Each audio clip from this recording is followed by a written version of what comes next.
Paris commune अमर रहे। Paris commune चित्रों के जरिए मजदूरों का पेरिस और उनका कम्यून नए समाज के शानदार अग्रदूत के रूप में सदा यशस्वी रहेंगे। उनके शहीदों ने मजदूर वर्ग के विशाल हृदय में अपना स्थान बना लिया है। उसे मिटाने वालों को इतिहास ने चिरकाल के लिए मुजरिम के उस कटघरे में बंद कर दिया है, जिससे उनके पादरियों की सारी प्रार्थनाएं भी उन्हें छुड़ा न सकेंगी। Karl Marx. 1870 की गर्मियों में फ्रांसीसी बुर्जुआ ने अपने देश को प्रशा के खिलाफ युद्ध में खींच लिया। सरकार और सेना नायक भ्रष्ट थे। युद्ध में इन्हें कई हारों का सामना करना पड़ा।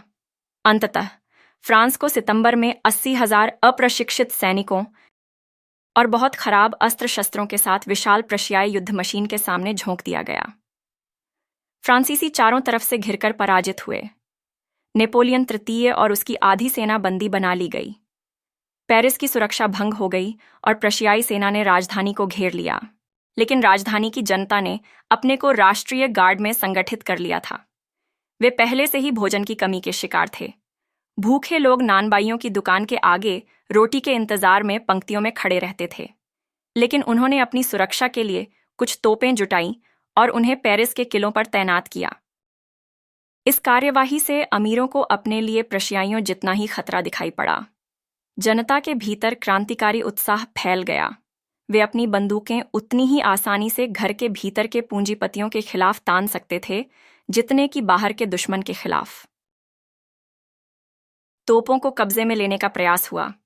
सभी चौकन्ने हो गए। शहर के सभी मजदूर, औरत और पुरुष सभी तोपों की सुरक्षा के लिए आ गए और सरकारी सेनाओं ने जनता पर हमला करने के बजाय उनसे भाईचारा कायम कर लिया। 18 मार्च को कम्यून की उद्घोषणा हुई। सरकार अपनी सेना के साथ वर्साए चली गई। कम्यूनार्डों ने सेना को जाने दिया, यद्यपि उन्हें अपनी तरफ मिलाया जा सकता था, और शहर के अमीर जो कि झुंड के झुंड पेरिस छोड़ रहे थे, उन्हें बंधक बनाया जा सकता था। शहर को प्रांतों और काउंसिलों में संगठित कर कम्यूनार्डों के समूहों के नेतृत्व में रखा गया। इन समूहों ने, जिनमें पुरुष और महिलाएं, मजदूर और बुद्धिजीवी शामिल थे, लेनिन के शब्दों में इन्होंने एक नए तरह का राज्य, मजदूरों का राज्य, गठित किया।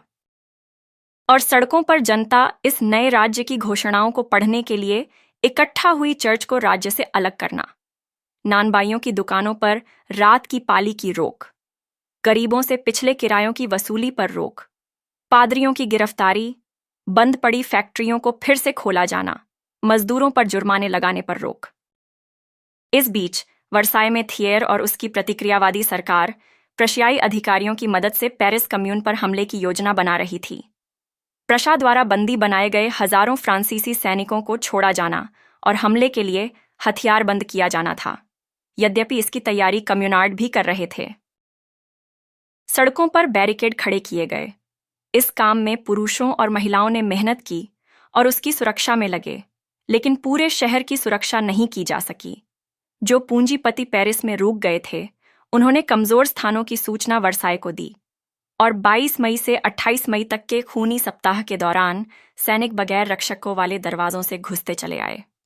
बहादुरी से लड़ते हुए कम्यूनार्डों को पेरिस के एक छोटे हिस्से में आखिरी लड़ाई के लिए धकेल दिया गया। हर फुटपाथ एक युद्ध क्षेत्र और हर घर एक किला था।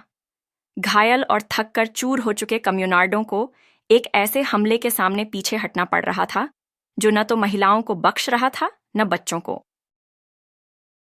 तब भी शहर के जलते हुए खंडहरों में लड़ते हुए उन्हें बंदी बना लिया गया। हजारों लोगों को वहीं मार दिया गया जहां वे खड़े थे। अन्य हजारों को बच्चे, बूढ़े और बीमारों को खुले स्थानों पर इकट्ठा कर गोली मारी गई। वर्साय की पागल सेना की हर टुकड़ी एक मौत की सजा देने वाली गिरोह बन गई और किसी भी संभावित कम्यून समर्थक को किसी भी प्रक्रिया का पालन किए बगैर मौत के घाट उतार देती थी। कम्यून को उसी के खून में डुबोया जा रहा था। और अमीर, जिनमें से कई अब वापस लौट आए थे, किनारे पर खड़े होकर इस भयानक तमाशे को देखते थे और इस विजय के लिए एक दूसरे को बधाइयां देते थे। श्वेत आतंक की कोई सीमा नहीं थी। पेयर लाचेश कब्रिस्तान और दर्जनों कई अन्य स्थानों पर हजारों कम्यूनार्डों को इकट्ठा कर गोली मार दी गई। कम्युनार्डो का कसाई जनरल गैलीफेत दीवार के किनारे भीड़ को खड़ा कर सैनिकों द्वारा गोली से मारते हुए खड़े होकर देखता था। इस वक्त भी गोलियों का सामना कर रहे लोग दुश्मन की अवहेलना कर रहे होते थे। लाशों का और अधमरे लोगों का अंबार लग जाता था। कम्युनार्डो की दीवार का एक हिस्सा अभी भी खड़ा है। इस दीवार पर बने चेहरों की झांकती आंखें एक ही साथ चुनौती भी हैं और कम्यून के शहीदों का स्मारक भी। उस एक सप्ताह में 40,000 मजदूरों की हत्या की गई। इसके बाद जो कम्युनार्ड बच गए थे उन पर एक साथ झूठा मुकदमा चलाया गया। उबाऊ निरंतरता के साथ उन्हें दोषी करार दिया जाता था और उन्हें या तो मौत की सजा सुनाई जाती थी या विषुवतीय उपनिवेशों के लिए जहाजों पर रवाना कर दिया जाता था। वहां पर उन्हें सबसे कठिन काम में गुलामी के लिए बाध्य किया जाता था। उन्होंने मजदूरों की पहली सरकार के गठन की गुस्ताखी की थी और प्रतिशोध में विजयी बुर्जुआ ने उन्हें बुखार, अत्यधिक काम और उपेक्षा से मरने के लिए फ्रांसीसी विदेशी सेनाओं के हवाले कर दिया। कार्ल मार्क्स ने बहुत ही ध्यान से और सूझबूझ से कम्यून की घटनाओं को देखा। इसकी पराजय के तुरंत बाद इसके जन्म और समापन के सबकों के बारे में उन्होंने दुनिया के मजदूरों को बताया। उन्होंने कहा, मजदूरों का पेरिस अपने कम्यून के साथ नए समाज के गौरवशाली अग्रदूत के रूप में हमेशा याद किया जाएगा। पेरिस कम्यून की वर्षगांठ 18 मार्च आगे बढ़ रहे मजदूरों के लिए मील के पत्थरों में से एक है। 1871 से यह सभी देश के मजदूरों के लिए उत्साह का और पुनः समर्पण का दिन है। कम्यून फिर से जीवित होता है।